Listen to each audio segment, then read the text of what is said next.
Good day, good day, good day, everyone. It's Peter Dunn, Pete the Platter, host of the Pete the Platter show. I don't know why I do that with my voice. I'm sorry, Damien. Why did I do that? Hey, you're a very talented voice talent person. I don't know. I don't know. I don't think I am. Welcome back to the program, Dame. How was your week? This is a part of the pre-show called "How was your week?" It's been good. Worked all 5 days this week. It's feeling just like getting back into the swing of things. It's been very nice. Fantastic. We've got a pretty tight show this week. We've got email questions. We've got, oops, I just realized I've got my speaker blaring, my monitor, which would affect the quality. We've got a question about mortgages. We've got a question about financial advisors, which is then going to, of course, get us into one of my favorite topics. Why would you hire a financial advisor then not do what they say? Which is like truly one of my favorite topics. Also, you can apply that same logic to realtors, physicians, insurance people, mechanics, and all of those sorts of professionals. Sure. Service. Experts. With a smile. I mean, I know we're early. I mean, I know people are still getting their way in here, but I got to be honest. I got stuff to do. So let's just crank the show. Are ready? they getting in here? I don't know. Look, I'll be honest. I love the live viewer. It's very nice, but I also have things to do. Hi, Mike. All right. 3, 2, 1. This week on the Pete the Planner Show, we answer your money questions. Here's how the show works. You email us, askpete@petetheplanner.com. That's askpete@petetheplanner.com. And here's what may happen next. We may answer your question here on the show, right? Or we may write about your question in a newspaper publication. All the same, it's pretty exciting. Joining me as always is Damian Dunn, Vice President of Advice at Your Moneyline and Hey Money. Hello, Dame. Hello, Pete. Did I say the first question we're going to do this week is revolves around mortgages? Is that correct? I think you put that in the third segment. Oh boy. All right. So first question is about hiring a financial advisor. Greetings, Pete and Damien. This person emailed us at askpete@petetheplanner.com. Greetings, Pete and Dame. How do I find and evaluate a fee-based planner? What questions would you ask? What are your views on a fee-based relationship with a planner? I've talked to a couple CFPs, certified financial planners like Dame, about hourly work. They are not that interested. They really want an AUM fee relationship. And Dame, AUM means? Assets under management. That means they manage your money, your investments, and then get a fee based on the amount of money they're managing for you. Continue with email. I want to establish a long-term relationship. I don't believe my indexed portfolio needs babysitting. Am I nuts? I thought the industry was moving toward fee-based compensation plans. We are a middle-aged, frugal couple with a good nest egg. My background and career is in finance and in economics. I'm comfortable evaluating financial and investment options. We've done it ourselves via Vanguard for 35 years with good results. There will be issues in our future where I would like outside input and opinion, such as Monte Carlo simulations, buying a second home, etc. I'm not excited about paying someone to watch a basket of index funds and pay based on AUM. Vanguard offers this for 0.3% of assets, and that's still $5,000 annually. Adam. Dame, it's funny how now, having been in this business for over 20 years, how some things just never change. This has been a bugaboo of the financial industry for quite some time. It's part of the reason why we actually started Hey Money, which is to answer some of these fundamental questions without having the need for us to manage someone's investments, because there's a lot of financial questions that have nothing to do with investing, yet investment advisors want to manage your money to answer all of those questions. What say you, my friend? I am not surprised in the slightest that the financial advisors this person talked to, or pretty much probably 90+% of the financial advisors somebody would talk to, would much prefer an AUM fee-based relationship rather than an hourly or subscription-based model, because it's just how it's done. And the numbers are considerably more attractive, especially when the person doesn't have to write a check or see that money coming out of a checking account on a regular basis to make that relationship work.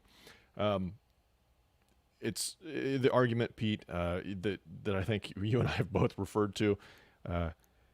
This makes sense because we do better when you do better for the advisor that's collecting an AUM fee, meaning when your investments go up, then we get paid a little bit more. But when your investments go down, we don't get paid as much. So we're going to be compensated fairly for the situation, the relationship that we have, where in my point of view, an advisor's time is worth something.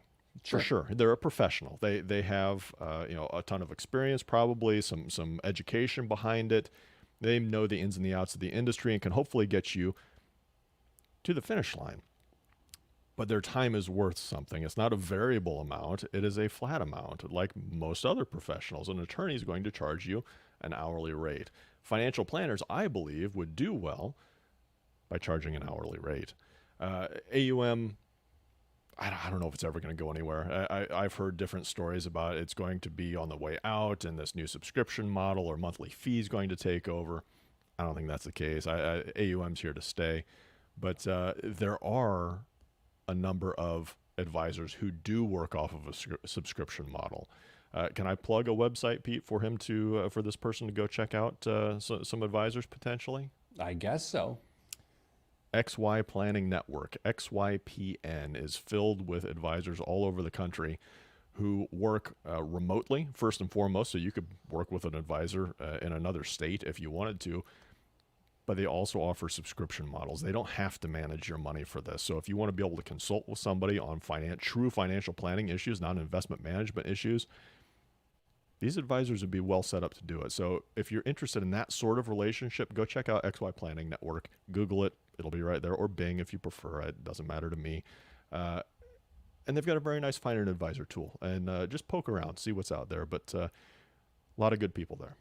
You and I are both very pro financial advisor. We think people should have them when they need them. I think it begs the question with this particular individual, Adam, as to what do they really need? The challenge of the financial industry is that financial planner is this catch-all title. I don't think these people need an investment advisor. So I think they can throw that out the window. They've done a reasonable job from what they've submitted to us. I think typically if you write what he wrote, you understand enough to probably manage your own money pretty darn well. That doesn't mean you don't need Monte Carlo simulations run and you don't need traditional financial planning guidance. But I'm rather convinced this person does not need investment advice. He just needs that planning advice that you talked about, which he can find at the site that you suggested. I will note he asks a question here that's certainly worth answering. I thought fee-based planning was the trend or something to the effect. It is, but the fees are based on your assets, right? Yeah. There has been a slight move, like you said, Dame, towards hourly advice. But think of it this way. This is a very critical statement I'm about to make, and it will rub people the wrong way, but it's just true. It's transparent. Dame, for you, if you were an investment advisor, to manage someone's money that had $500,000 or to manage someone's money that has $100,000, it takes the same amount of time. And so if you have a limited number of people you can serve, you are going to take the business which is more profitable for you. I'm not here to suggest that is good and or bad, sincere and or insincere in people's exclamations that they love to help people, but that's the math of it. It's not, having done this for a living, by the way, it's not that hard to manage $1 million for someone compared to managing $100,000 for someone else. It's the exact same principle, the same computer programs, the same algorithms, same research, same time and attention to the person, other than you may want to spend more time with the $1 million client because you don't want to lose that $1 million client. That's the nature of the industry, good, bad, or otherwise. That's how it works. You know as well as I do also that it's not uncommon for clients with a lower level of assets to take up more of your time. Not because they're anything special, but maybe their circumstances just require more hand-holding, and you want to do a good job and be a professional, and you do that. But when you're looking at somebody with $100,000 versus $1 million, you're going to be much more willing to spend that time with the person with $1 million, because that's where you're getting paid versus somebody with $100,000 under this format. I think that's the same with every business in the world. I mean, I look at even our corporate clients, and sometimes it's our smallest clients that require the most work from our team compared to some of our bigger clients with bigger revenue, don't require as much sort of service work other than doing our job of helping people with their financial lives. Dame, let's do this. Coming up after the break, let's keep going on this idea of, all right, fine, you've hired an advisor. The advisor tells you to do something. Why telling that person they're wrong makes no sense. Why hire a professional and then do the opposite when you yourself are not a professional? That's what we're talking about next. Dame will be here. I will be here. I'm trying to hit the post at the end of the segment. I'm Pete the Planner, and this is the show. Man, that really drew itself out. Good job to me. I don't think anybody noticed. Except when I said it. This is the problem of the financial services industry. And again, reason we created Hey Money is not necessarily for people like Adam, because we're not going to run Monte Carlo simulations, right? Could we advise people on the second home? Yeah, absolutely. We could absolutely do that. But there has not been that serious piece of disruption in the industry because no one's in a hurry to do it. I mean, it'll happen. It'll happen. I know XY has tried to do it, and I like their model, but they have not by any means disrupted the industry. Oh no, they haven't pushed the needle significantly in that direction. But I do think they provide a really nice home for similarly minded advisors. And now, to be fair, there are a number of advisors that still charge AUM on that platform as well. But they are making it easier for people to find a relationship that fits their needs, that is reasonably cost effective. Dame, before the show started today, you and I like to play a little Name That Tune, where I'm listening to the music that I like to listen to, generally some hip hop and R&B, and I try to see if you can come remotely close to naming an artist. Today, you got really close. I was playing an Erykah Badu song, and you said, is that Lauryn Hill? Which is a pretty close guess. The other guesses that we would have accepted would have been Jill Scott, right? As a very close sound to Erykah Badu. But Dame, you're getting better. I feel like I'm really, pouring some culture into you. I'm cramming in between shows. I know it means a lot to you. Hi, everyone who's joined us. Danza, Daniel, hello, and Tracy. Yes, we're early. Sorry. That's right. All right, Dame, you ready to talk about why you should follow the advice of someone who gives you advice?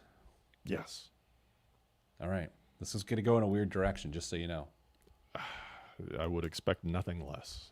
In 3, 2, 1. Back on the Pete the Planner show. Dame, we were talking about how to hire a financial advisor and, how to pay them and whatnot in the first segment. But then it got me thinking, something I've been talking about all week long with you, not on the show. It's this idea of, why would you hire a professional who knows a lot about an area that you don't know a lot about, and then when they tell you to do what you hired them to tell you to do, you choose not to do it? And that is a really weird, frustrating thing. Sometimes I get it. Like, you go to your mechanic and they're like, hey, I'll be honest with you. You trust me, I trust you. But listen, Pedro, this needs $8,000 worth of work. And then I say, well, I don't really want to put that much into the car. Just fix $4,000 worth of stuff. That's an example where I'm just using discretion to say, I acknowledge that you're right. It's not important for me to have the car work that well. However, with our financial lives, if you go to a financial advisor and they say, Gary, assuming your name's Gary, you need to save $379.22 more each month. The idea that people don't figure out how to do that and do that is, while understandable because I know how our culture works, it doesn't make any sense, Dame. And yet we see it all the time. Yes. So my theory that I bounced off of you, in some situations, we're simply looking for confirmation of what we think is the solution or situation or whatever that may be. In a situation with a financial planner, we'll come back to this. Gary gets told he needs to save $300 and some odd a month. Gary looks across the table and says, "Sure, I can do that," and walks out the door and says, "There's no way I'm doing that." Why? The question becomes, why does Gary say that? Is it because he believes he knows better? Does he have some information that he didn't share with the financial planner?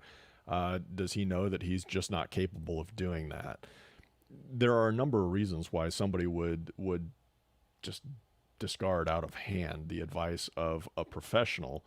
Unfortunately, the professional doesn't always have that information to maybe tailor the answer, the result, back to the individual who's paying for that information. And it does nobody any good when maybe all the information's not been laid out on the table.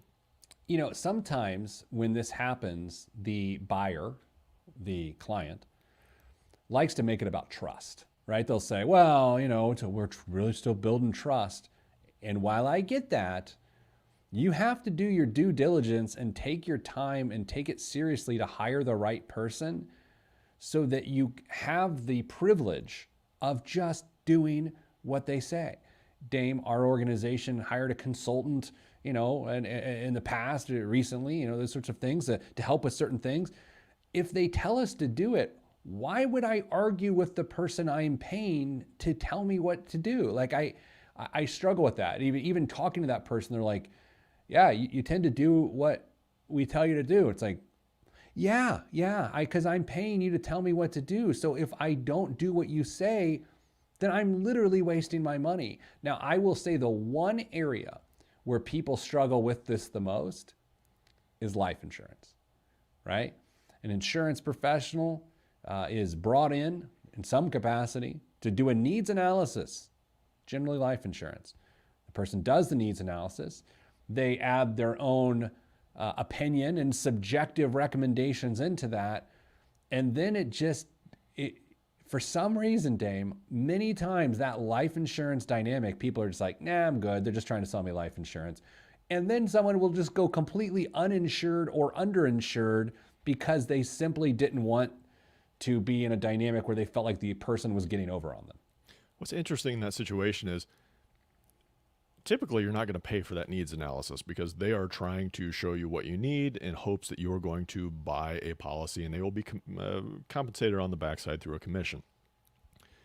However, we often say, well, maybe you need to have a little skin in the game to buy in and act on this advice.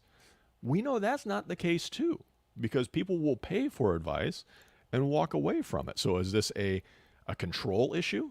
Somebody, the old American philosophy of nobody's going to tell me what to do. Is that part of it?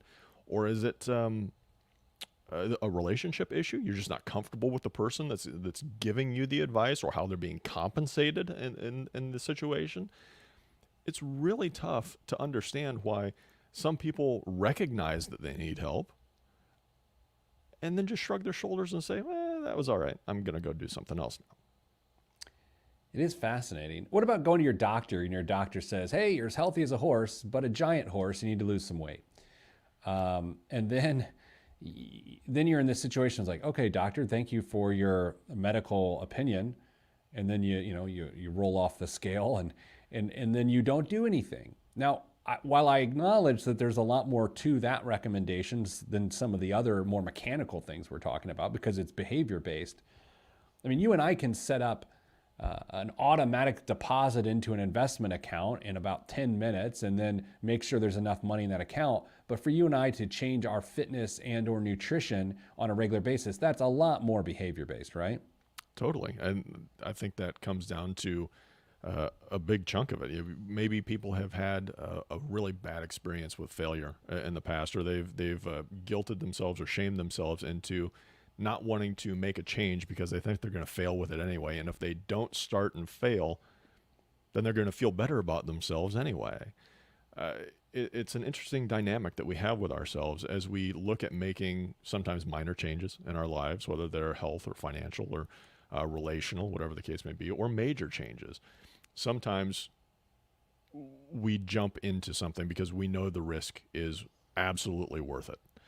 If we sometimes shy away from it because there's just not enough of a consideration on our part to say, you know what, I'm going to put myself out there, and I know this is in my best interest for whatever the situation may be.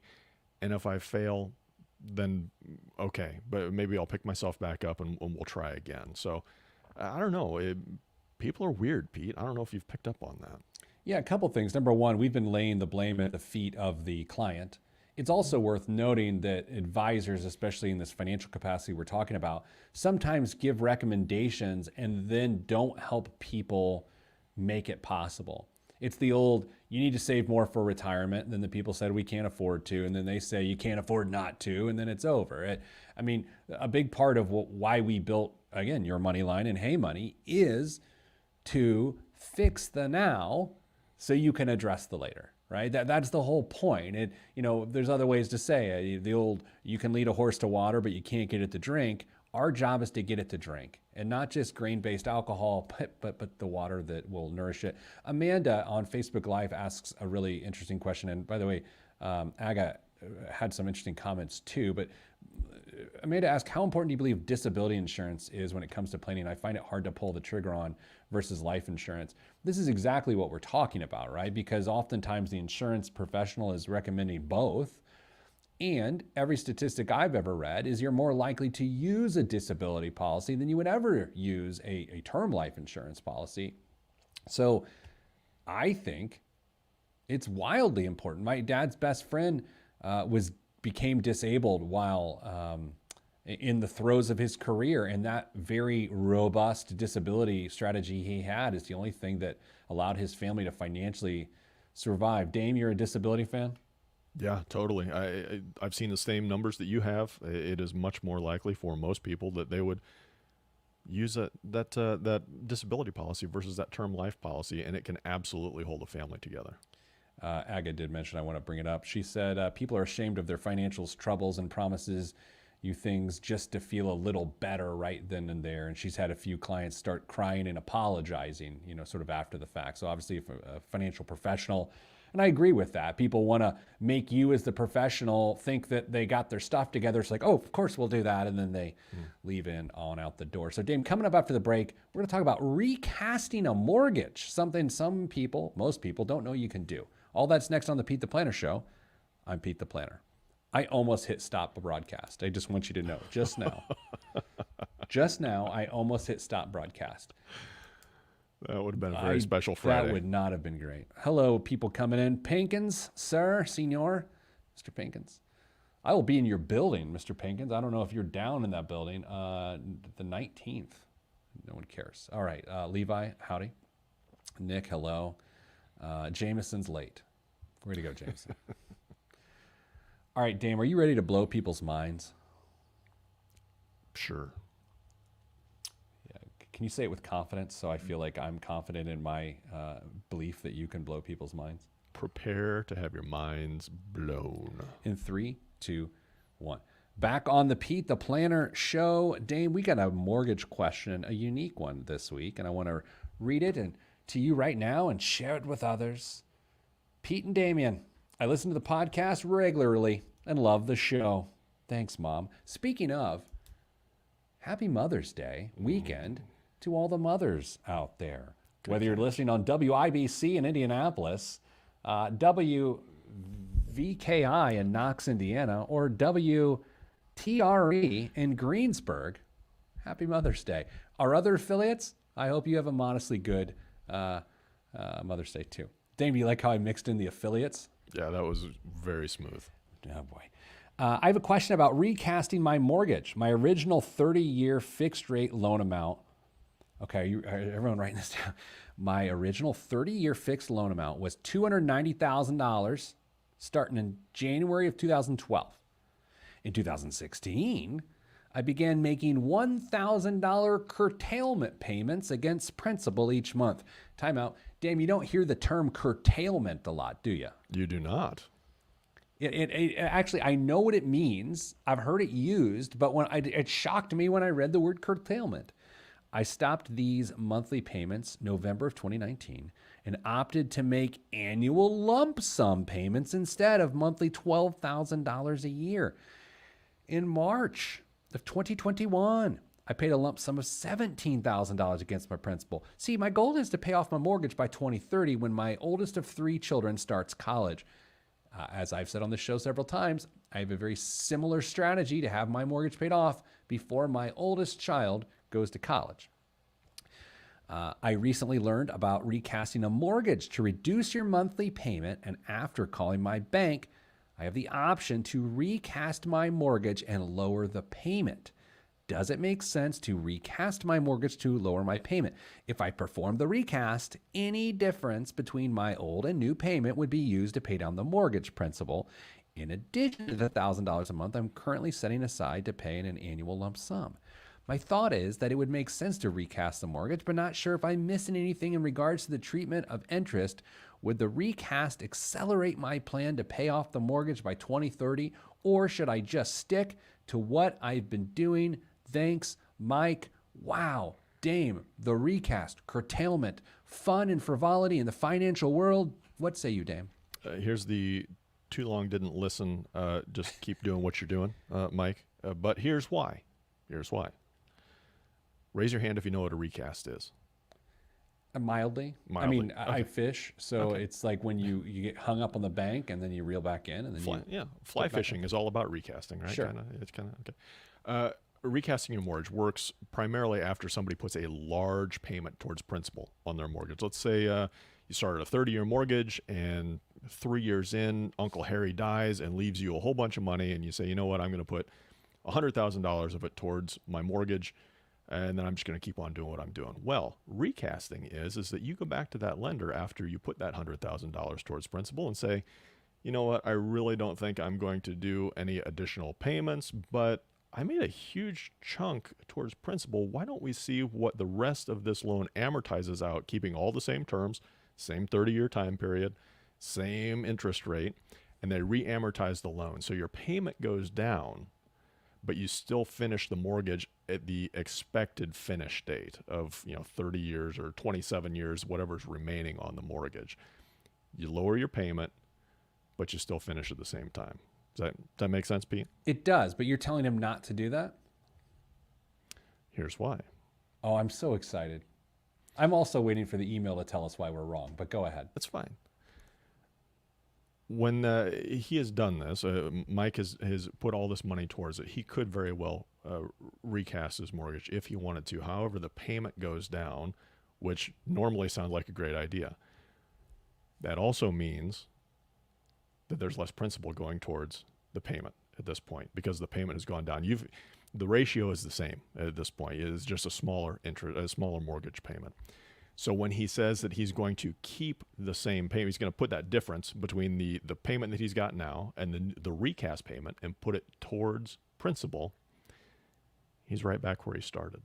So it's the exact same thing. It's the exact same thing. So if he wants to save time off of the mortgage, he'll go back to the $1,000 a month instead of doing a $12,000 annual payment. He'll cut some time off. So it truly is 6 one, half dozen the other.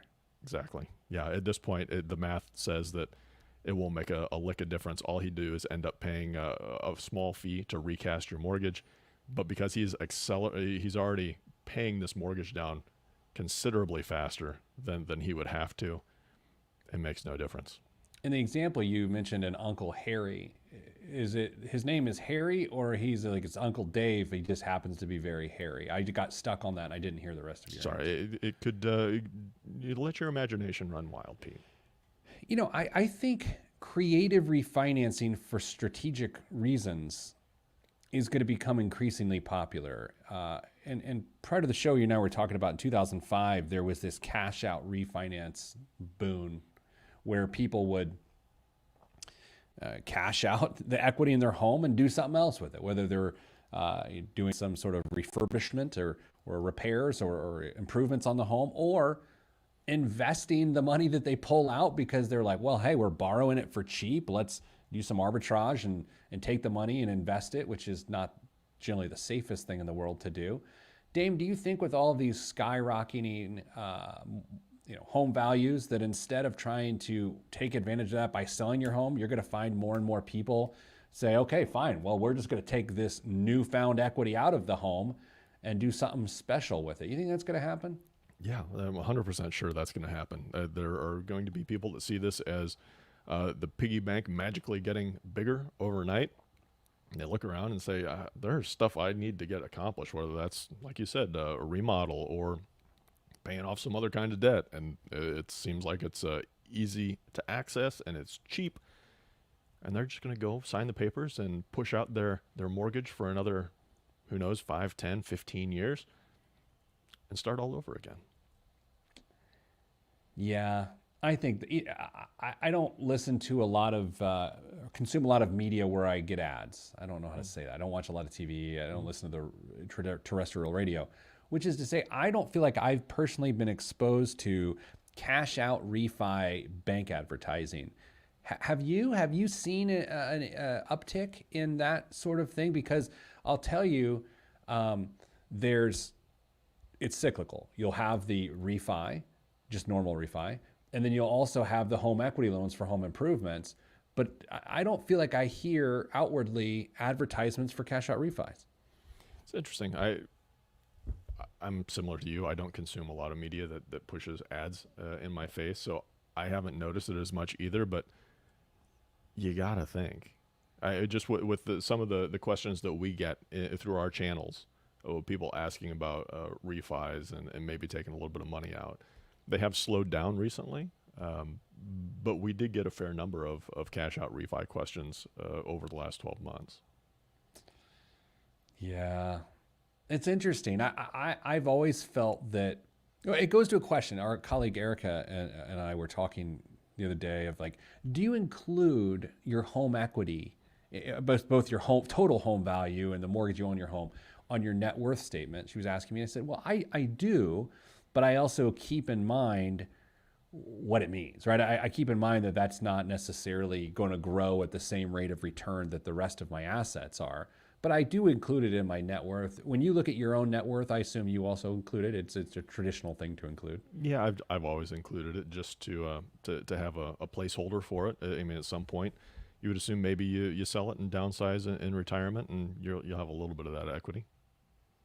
Yeah, I'll tell you, our home value has gone up a lot. The crazy thing is we had a house go up probably a week ago, less than a week ago down the street for a lot. I mean, I could hit it with, you could hit it with a 3-wood. It's not that far away. And I'm anxious for it to sell at that price so that theoretically my home increases in value too, despite the fact that I'm not going to do anything, including a cash out refi with that. Dame, it's come to that part of the show, biggest waste of money of the week, and I have to tell you, it will come after the break. It will also come not to be a waste of money, but the best use of money of the week this week on Pete the Planner.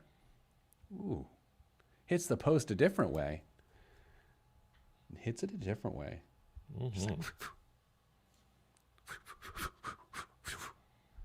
Hey, is that Michael Winslow in your studio? Have you heard Michael Winslow perform like different Led Zeppelin tracks, both doing the vocals and the instruments with his mouth? I think so. It was a clip on a talk show, wasn't it? A couple years ago. Yes, you're right. So. I heard it again. I was listening to old Howard Stern interviews or whatever shows, and they played it, and he was talking about it. It's phenomenal. How does someone do that? I don't know. It's an amazing talent that I think would annoy a lot of people after a while. You can't just keep doing it around your family. They're just going to get upset eventually, right? Yeah. By the way, I just got an email from Zencastr announcing the winners of some contest that they have, but it doesn't matter because our show works well because we don't use Zencastr. That seems rude. Never mind. Let's cut that. Cut that. I don't edit anything. Okay. And 3, 2, 1. This week's biggest waste of money of the week right here on the Pete the Planner show is the Indianapolis Motor Speedway urinal trough t-shirt. Oh, that's right, Dame. The Indianapolis Motor Speedway is announcing a brand new piece of history, and that is the orange urinal trough t-shirt. I don't know if you know this, but at the Indianapolis Motor Speedway in Speedway, Indiana, where I was born, I wasn't born at the Indianapolis Motor Speedway. I actually wasn't born in Speedway. I was born at Methodist Hospital in Indianapolis, but I grew up in Speedway. There are men's restrooms at this facility, and the men's restrooms don't have your traditional individual urinals. They've got a giant trough, like that pigs would eat pig food out of. And everyone just does what they need to do in this long tubular urine catcher, and they are iconic.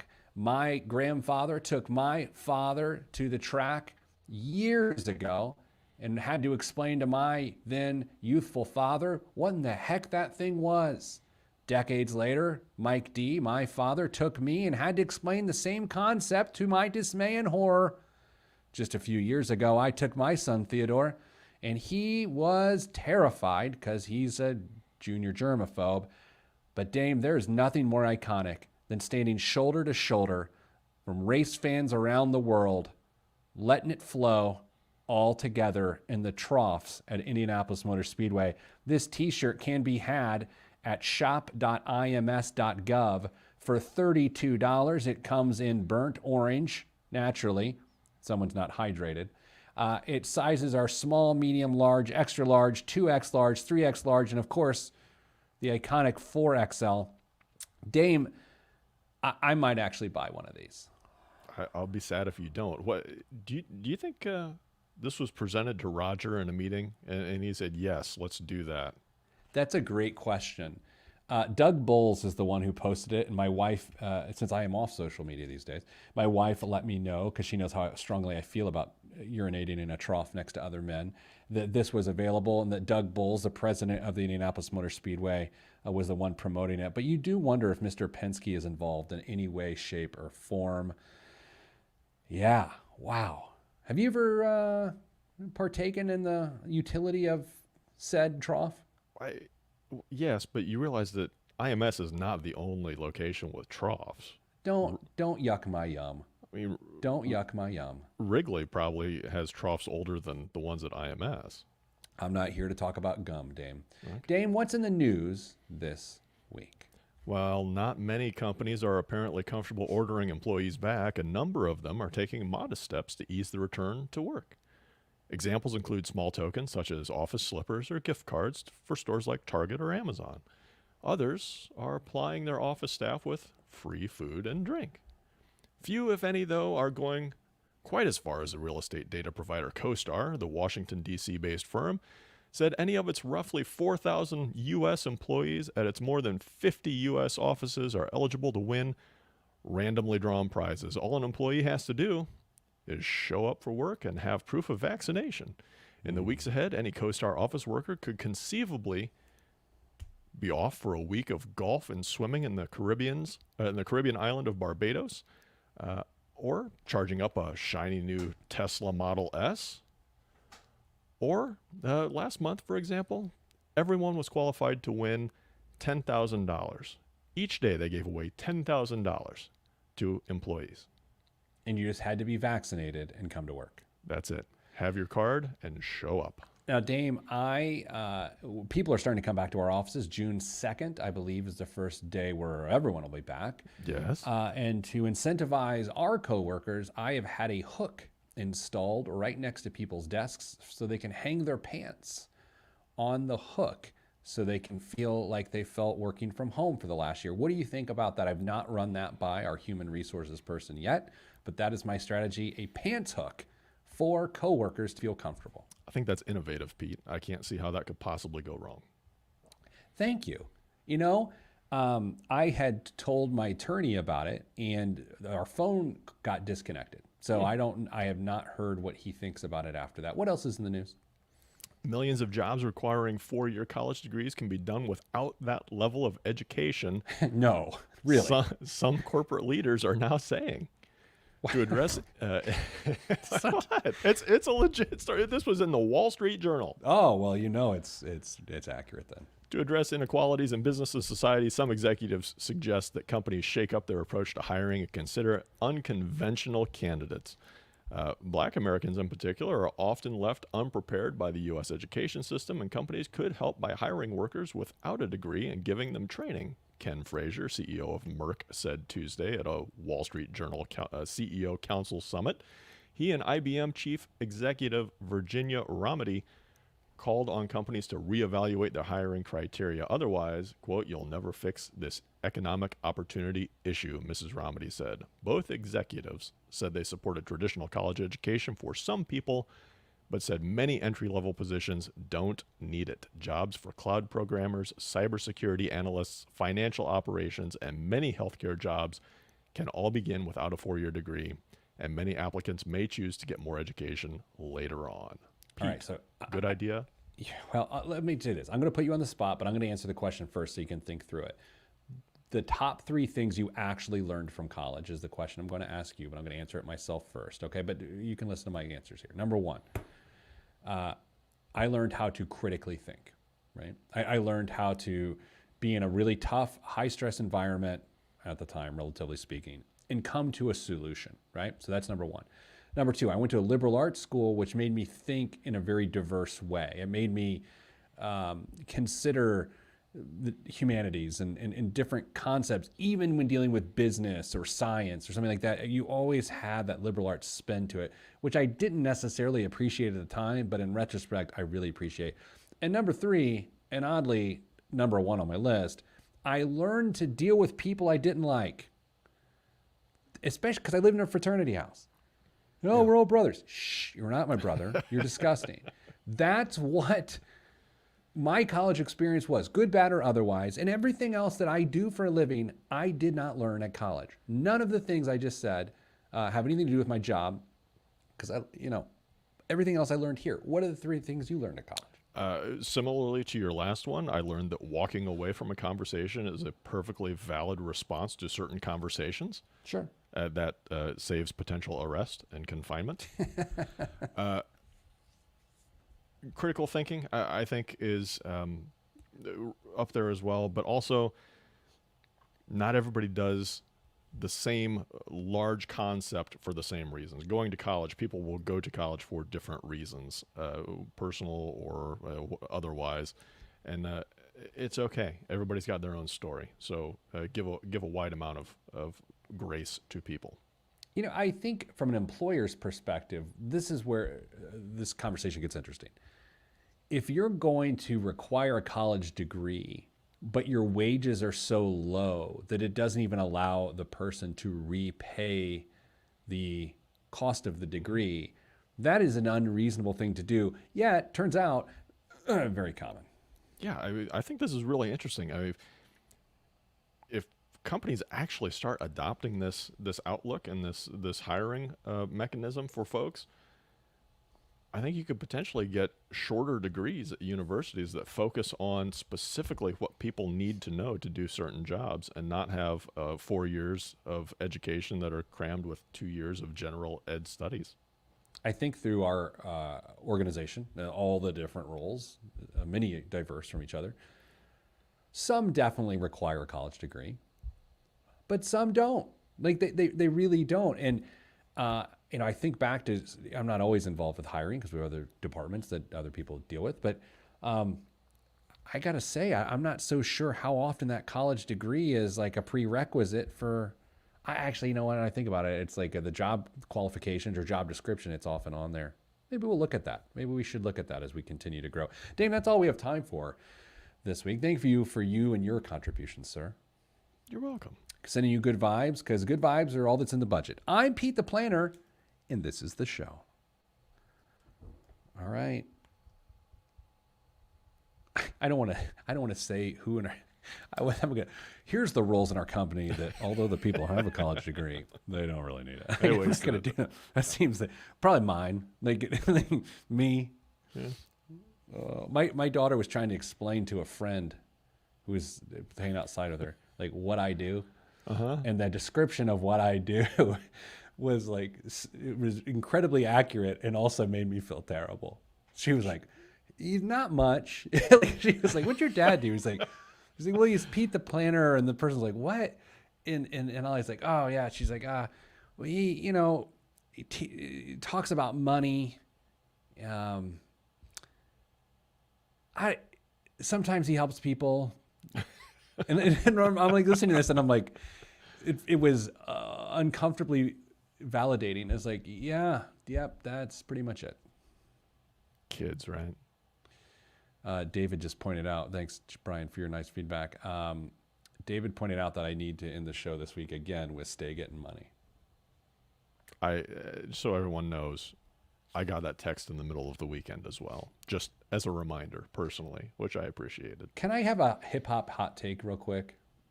As long as you don't expect me to contribute anything constructive to Okay, it. I just need you to be familiar with one concept here. You remember one of my favorite songs is Return of the Mac by Mark Morrison. Yes. Okay, great song. In fact, when I came back to the offices weeks ago, I had it playing on my phone as I walked into the door because it made me feel like I'm cooler than I am. So there's this rapper named G-Eazy.